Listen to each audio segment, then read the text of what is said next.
위클리 교통 이슈.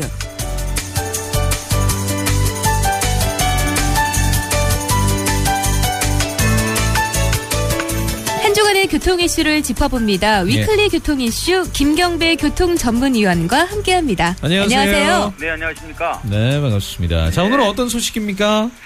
네, 소주 한 잔만 마셔도 음주운전은 단속되는 기준이 연내 마련될 예정이고요.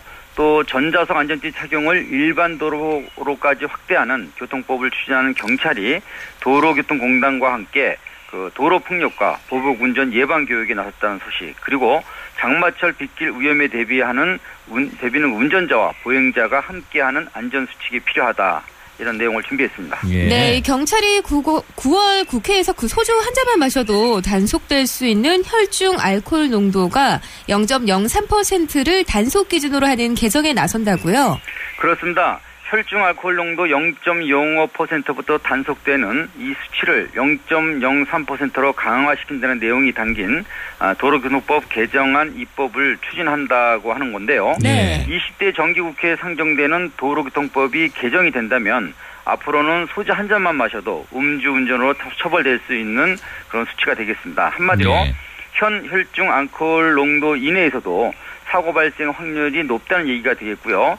얼마 전 혈중 알코올 농도 0.092% 상태에서 사고를 낸 아이돌 그룹 mem버가 뺑소니를 했고 검거에 나선 경찰 한 명이 부상을 당한 적도 있었습니다. 네, 전남에서는 보니까 0.185 그러니까 면허 취소죠. 예, 이 상태에서 운전하는 20대 초반의 운전자가 화단도 충돌하고 이어서 신호등을 또 연속 충격하면서 동승자를 숨지게 한 사고도 있었어요. 그렇습니다. 충격만이 아닌 화재로 이어지면서 동승했던 친구 2명이 숨졌고 본인도 다치는 대형 사고로 이렇게 전이가 됐습니다. 네. 이런 현실로 볼 때 전체 교통사고 사망자 비율 10%는 음주운전에 의한 사고로 자신과 타인에게 피해와 희생을 전가시키는 셈이 되고 있고요.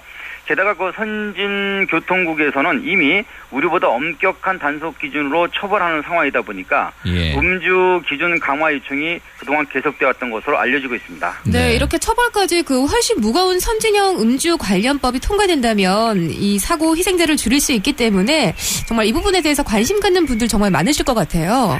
그렇죠. 교통안전공단이 실시했던 혈중 알코올 농도 0.05% 이내에서도 실차 실험을 했던 운전자 반응은 아주 위험했다고 합니다. 네. 게다가 크고 작은 음주 관련 사고도 많았던 만큼 0.05% 기준을 0.03%로 강화시키자는 이런 사회적 분위기는 무리나 부담이 없을 거라는 생각도 한편 듭니다. 2002년부터 0.03% 기준을 적용해온 일본의 경우는요. 10년 동안 음주 사망자 수를 4분의 1로 줄였고 또 9명의 사상자를 낸 음주 운전자를 징역 17년에 처하는가 하면 동승자에게도 징역 2년이라는 실형을 선고할 정도로 분위기들이 강화됐다고 합니다. 그러니까 그냥 술 한 잔만 마셔도 운전을 하지 말아라는 그런 의미에서 이거는 뭐 반대하실 분이 별로 없을 것 같아요. 네, 그렇습니다. 교통선진국이 선행했던 음주운전 강경책이 국민의 생명과 안전을 지켜인 거라고 볼 수가 있겠는데 전좌석 안전띠 착용 일반 도로 확대 같은 것도 이게 같은 맥락이라고 볼 수가 있겠군요. 네, 맞습니다. 2012년 관련법을 개정한 미국 워싱턴주에서는 음주 사망사고 운전자를 1급 살인죄로 볼 정도의 분위기로 가고 있습니다. 뿐만 아니라 스웨덴은 0.02% 상태면은 면허가 정지되고 독일에서는 0.16%에 해당만 돼도 심리검사 결과에 따라 운전 가능 여부가 확정된다고 하는데요. 이탈리아도 수위나 마약 상태에서 낸 사망 사고만큼은 최대 12년에다가 또 뺑소니를 할 경우는 형량이 5년 더 추가되는 법이 상원에서 얼마 전 통과됐다고 합니다. 따라서 이번 도로교통법 개정에 포함된 말씀처럼 전좌석 안전띠 착용의 일반 도로 확대도 국민 생명과 안전을 지키자는 자구책 의미가 강하다고 판단이 됩니다. 그렇군요. 이 인명피해를 줄일 수 있는 가장 기본적인 안전장치라서 그 결과가 정말 주목이 되는데요. 도로교통공단의 도로폭력과 보복 예방교육 어떤 겁니까? 네, 지난 2월 13일의 난폭운전 처벌 강화와 교육 의무화 법안 시행에 따른 건데요. 난폭운전과 보복운전 처벌 기준과 주요 적발 규정을 잘 모르는 운전자가 너무 많기 때문에 예방 차원에서 교통안전교육을 선행한다는 것으로 보면 됩니다. 7월 28일부터 시작되는 보복 운전자 처벌에 따른 교육 의무화 일환인 더 착한 교육은 29일부터 시작이 되고요. 네. 매월 마지막 수요일 오전 10시부터 전국 13개 시도지부 교육장에서 2시간간 무료 강의가 진행된다고 합니다. 예. 3시간에 든 교통안전교육이 1시간 VTR 교육으로 간소화되면서 운전자들이 교통법규를 또 좀 이렇게 더 잘 모를 수 있다고 하는데 네. 어떻게 보면 좀 큰 도움이 또 될 수가 있겠군요.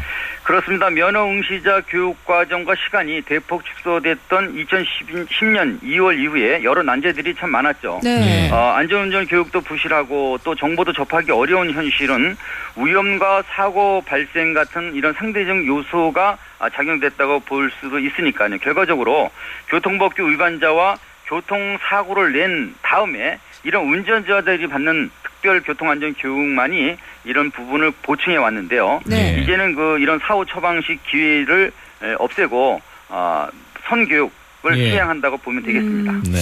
그렇습니다. 이 전무했던 그 교통 안전 교육을 받을 수 있는 기회가 돼서 정말 다행인데요. 네. 장마철 안전, 운전자와 보행자의 공동 관심사가 중요하지 않습니까?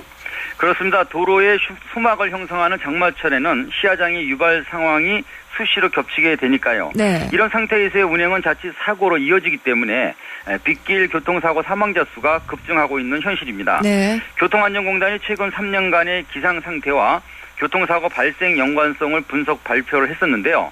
장마철인 6월과 8월 사이에 발생된 사고 현황에 따르면 전체 빗길 교통사고 사망자 수의 33%를 차지하고 있었고 예. 이 시기 사고 발생이 집중된다는 것을 알 수 있었습니다. 빗길도 제동거리를 길게 하지만 폭우와 압착유리의 김설민 같은 이상현상 또한 전방 시야를 가리는 상황인 만큼 운전자와 보행자 모두의 주의가 필요한 시기가 아닌가 싶습니다. 그렇습니다. 갈수록 이 게릴라성 폭우가 그렇죠. 더 많이 내리고 있기 때문에 더 네. 조심을 하셔야 되겠는데 타이어와 그 와이퍼를 미리 교체하는 장마철 대비도 물론 필수겠습니다만 국지적으로 이 폭우가 좀 심할 때는 운전자와 보행자 모두가 좀 이렇게 안전한 곳에 잠시 머무르는 이런 대책도 필요하지 않을까 싶습니다. 예, 그렇습니다. 도로교통공단의 교통안전 분석 시스템에서도 맑은 날 교통사고 치사율은 2.0명인데 반해 네. 빗길에서는 1.2배가 높은 2.5명으로 늘어났습니다. 따라서 3년간 53,400여 건의 교통사고로 1,353명이라는 사망자를 발생시킨 것도 큰 문제가 아닐 수 없습니다. 하지만 예. 3개월에는 이 장마 기간 동안 희생된 빗길 사고 인명피해도 아주 심각합니다. 네. 전체 빗길 교통사고 중 44%인 23,600여 건이 6월에서 8월 사이에 집중되면서 빗길 사망자 33%에 달하는 442명이 목숨을 잃었기 때문입니다. 예. 정말 안타깝습니다. 이렇게 비가 네. 내리면 제동거리만 길어지는 게 아니고 또 조정 안정성과 원거리 물체 식별 능력까지 저하되기 때문에 네. 이 우기 때 안전수칙, 운전자와 보행자 모두가 함께해야 되지 않나 싶어요. 그렇습니다. 서로의 안전을 생각하는 공동 대처 의식 정말 중요하죠.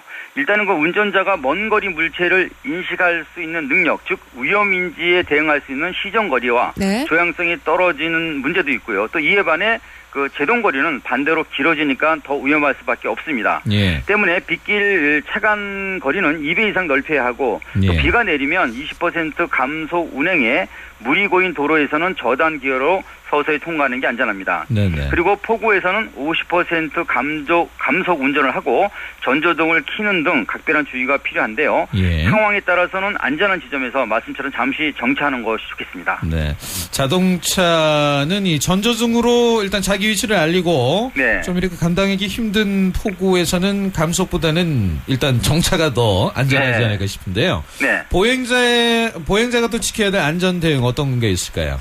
네, 우선은 어두운 색보다는 밝은 색이 시정거리가 좋다는 것이 기본적인 요인이 되겠습니다. 그렇죠. 네네. 네, 보행자의 안전수칙은요, 어두운 색상 의류 착용을 가급적 피하고 우산은 크고 밝은색 계열이 좋다고 합니다. 예. 그리고 어린이에게는 시야가 가려지는 불투명 소재의 우산보다는 네네. 주변을 직접 볼 수 있는 투명 우산을 사용하는 게 좋다고 합니다. 그래요. 밝은 게 좋겠네요. 그렇죠? 네, 네, 네. 그렇습니다. 알겠습니다. 일단 오늘 말씀 잘 들었습니다. 네, 고맙습니다. 감사합니다. 네, 고맙습니다. 위클리 교통 이슈 김경배 교통전문위원과 함께했습니다.